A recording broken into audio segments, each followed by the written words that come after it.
खुलुमबाय, आं रमेन बर'। बे समाव जोंनि बे प्राइम 24 हेडलाइन खौरां बिजोंनि गेजेरजों मोनसे दुखुनांथाव जाथाय जों फोरमायनो सानदों।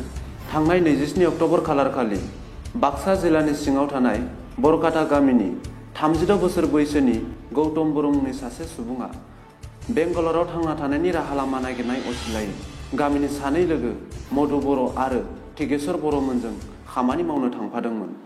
नाथाय दुखुनांथाव बाथ्रा, बेंगालर मोननो फ्राय 20 किल'मिटारसो सिगाङावनो बिथाङा गोमायो।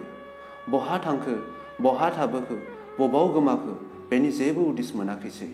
सुलु मोननाय बादिब्ला बिथांनि आखायाव थाइनैसो रांनि अनगायै जेबो गैया। बिथाङा गाव लांफानाय गासै बेग, गाननाय जोमनायफोरा लोगोफोरजोंनो दंफाजोबो। दा बिथांखौ बिथांनि बिफा बनजार बर' आरो बिसि रितु गयारी आरो 3 बोसोरनि फिसाज्ला आरो 2 बोसोरनि फिसाजो मोना हालाय हाफाय नागिरगासिनो दङ।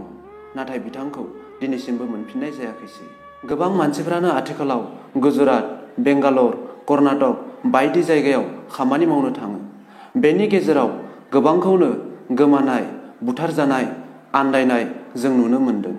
बे एखे जाथायानो दिनै गौतम बर' एबा रितु गयारीनि जिउआवबो जाबाय।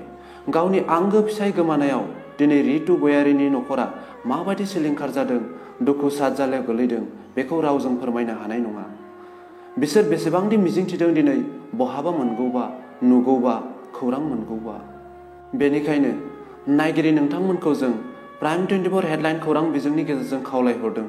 बे सावगारियाव नुनाय सुबुंखौ बहाबाफोर नुसनबायदोंब्ला एबा खौरां मोनदोंब्ला जानबुं अनजिमा 8011950839 एबा 7896667369 आव खौरां हरनो थाखाय खावलायबाय।